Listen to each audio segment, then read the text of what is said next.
Chers élèves, bonjour. Dans cette vidéo, nous allons parler de l'énergie potentielle de pesanteur. D'accord? Alors, énergie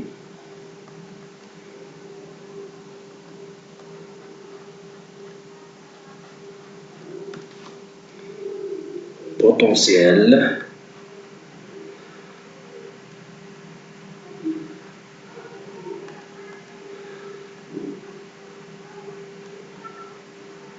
de pesanteur.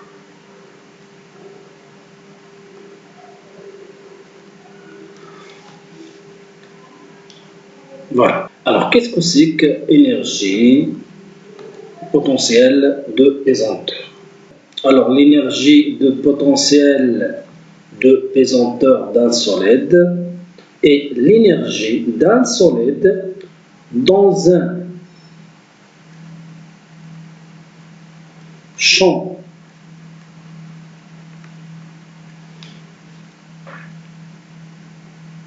de pesanteur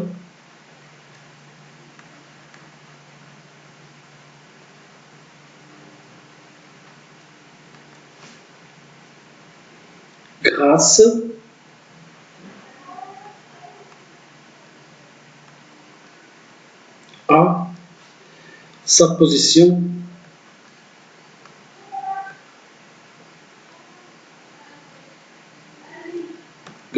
à sa position par rapport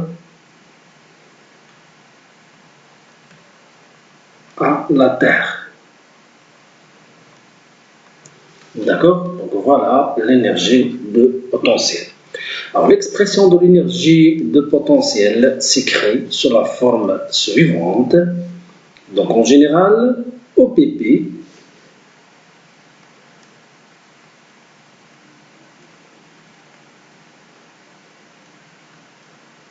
est égal mgz plus une constante. D'accord? Donc voilà l'expression de l'énergie potentielle.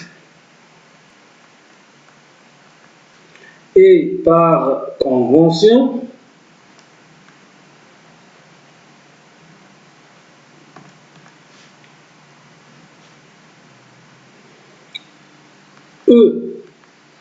EPP 0 est égal toujours, ça veut dire l'énergie potentielle est nulle au niveau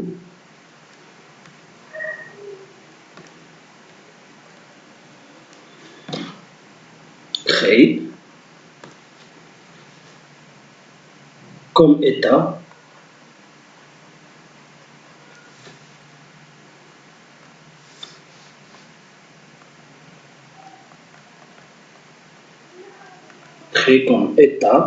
de référence.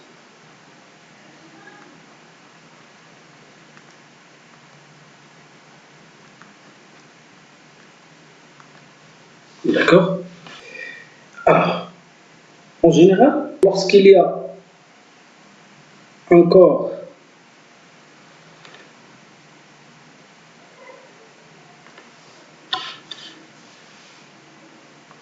deux centres de gravité G,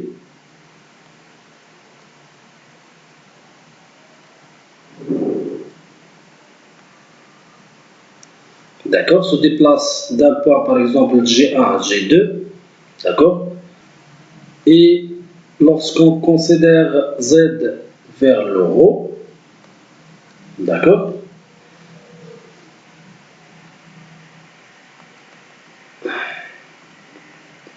coordonnées de G, c'est ZG, d'accord. Alors, il y a deux cas.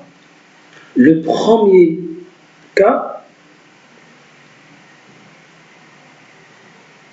ici, à la Terre, ça veut dire EPP est égal 0, c'est clair. A, Z est égal 0, c'est-à-dire ici, d'accord. Et le deuxième cas, par exemple ici,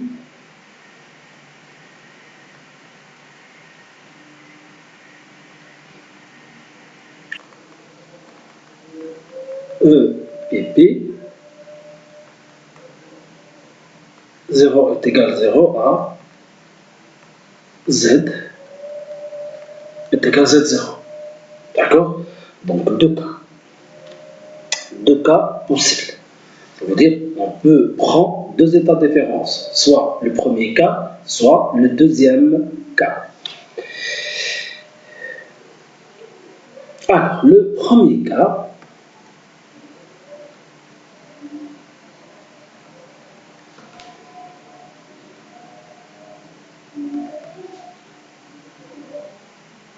si l'état de référence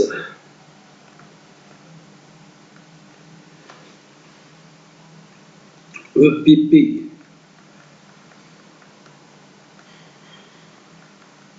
est égal à 0 lorsque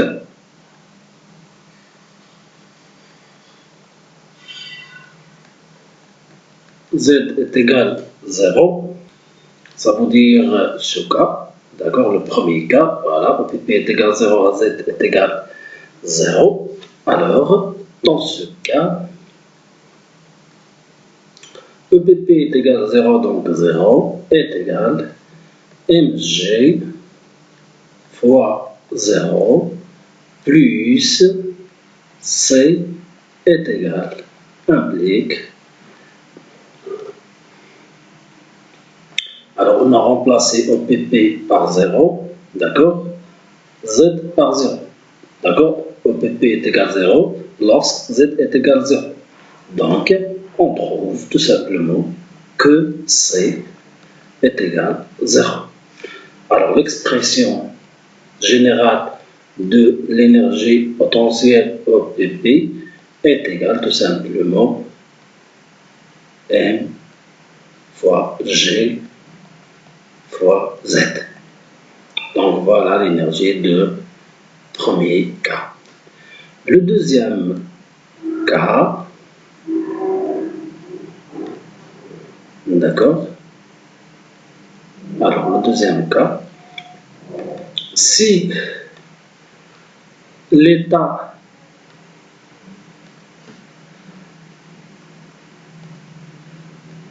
de référence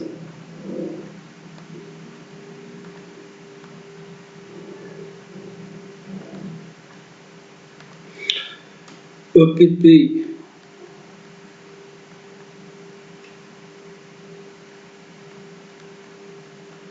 est égal à 0 lorsque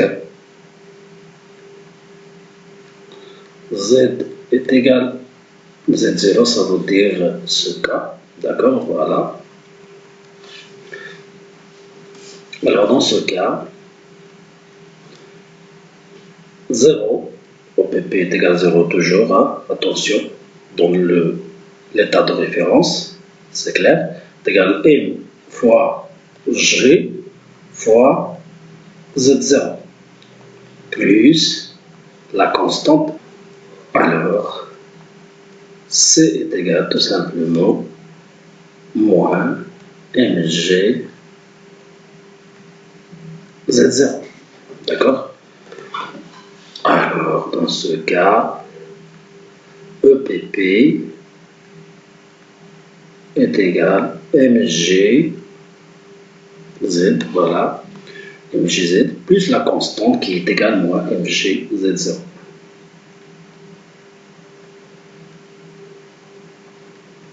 Est égal, alors on factorise par MG, on trouve MG à facteur de Z moins Z0.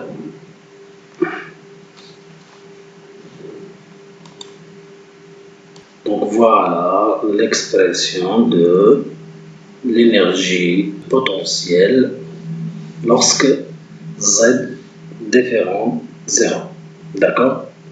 Ça veut dire l'état de référence Z est égal à Z0. Alors maintenant, on va parler de la variation de l'énergie potentielle.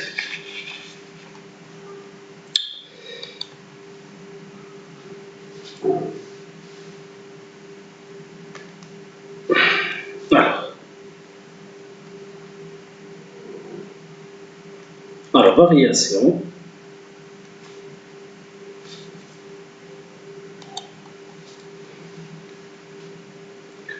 variation de l'énergie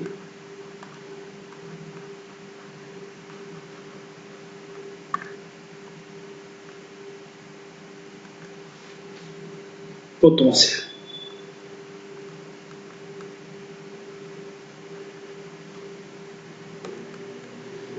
D'accord? Alors, lorsqu'on parle de la variation, tout simplement, on parle de delta E PP. D'accord? Qui est égal en général EPP final moins EPP initial. D'accord? Alors, par exemple, lorsque un corps se déplace de G1 à G2, d'accord?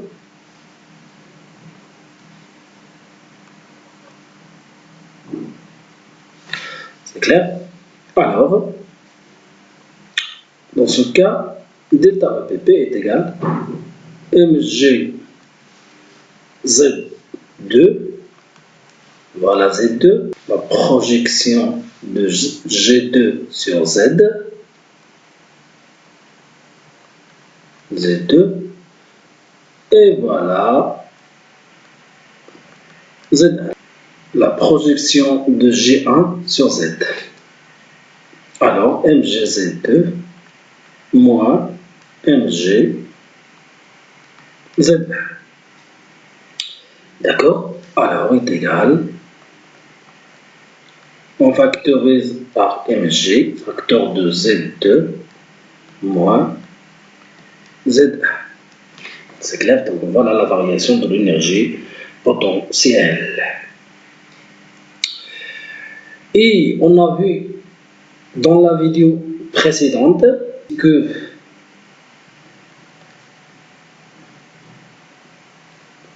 le travail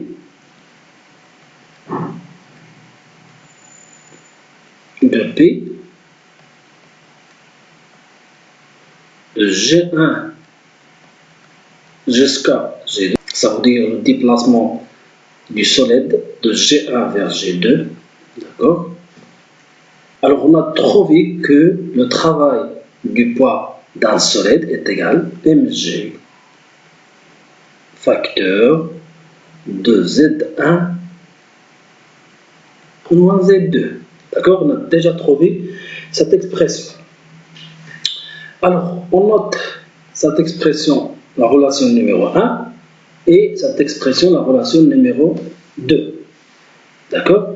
Donc, d'après 1 et 2, c'est clair?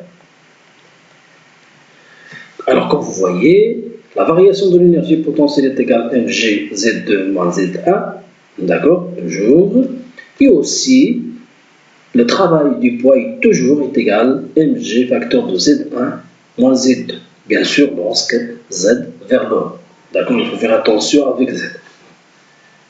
Donc, d'après ces deux relations, on peut conclure que mg facteur de Z2 moins Z1 est égal tout simplement moins cette relation. C'est clair? Parce qu'ici on a Z2 moins Z1 et ici Z1 moins Z2. Donc, tout simplement delta E P P est égal moins le travail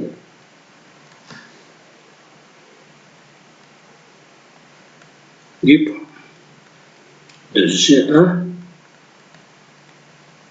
vers G2. D'accord?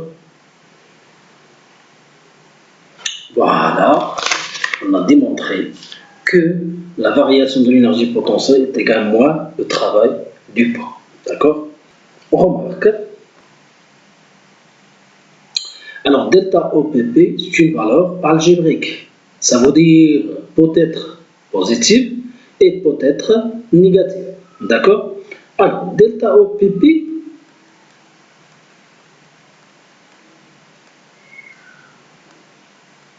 supérieur à 0.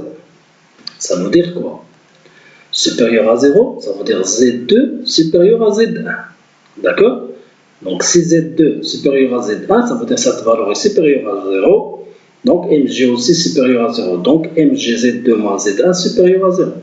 Ça veut dire Z2 supérieur à Z1.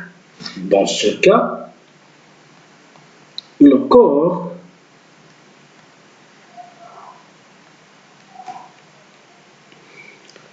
gagne de l'énergie.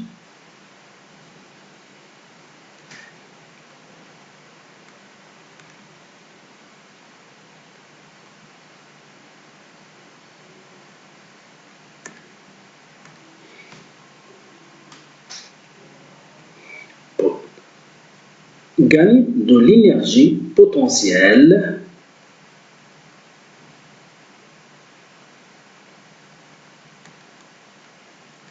d'accord, au cours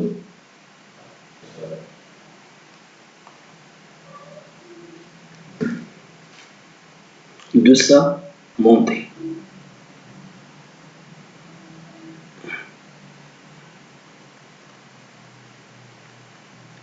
D'accord? Le deuxième cas, delta EPP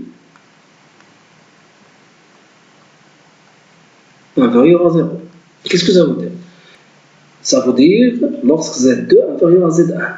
Ça veut dire cette valeur est négative. D'accord? Donc Z2 inférieur à Z1. Alors dans ce cas, le corps tout simplement perd, d'accord, attention, perd de l'énergie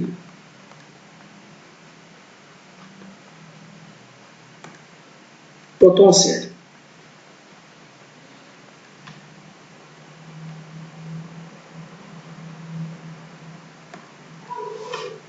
Au cours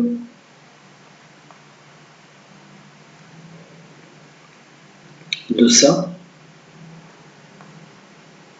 descente.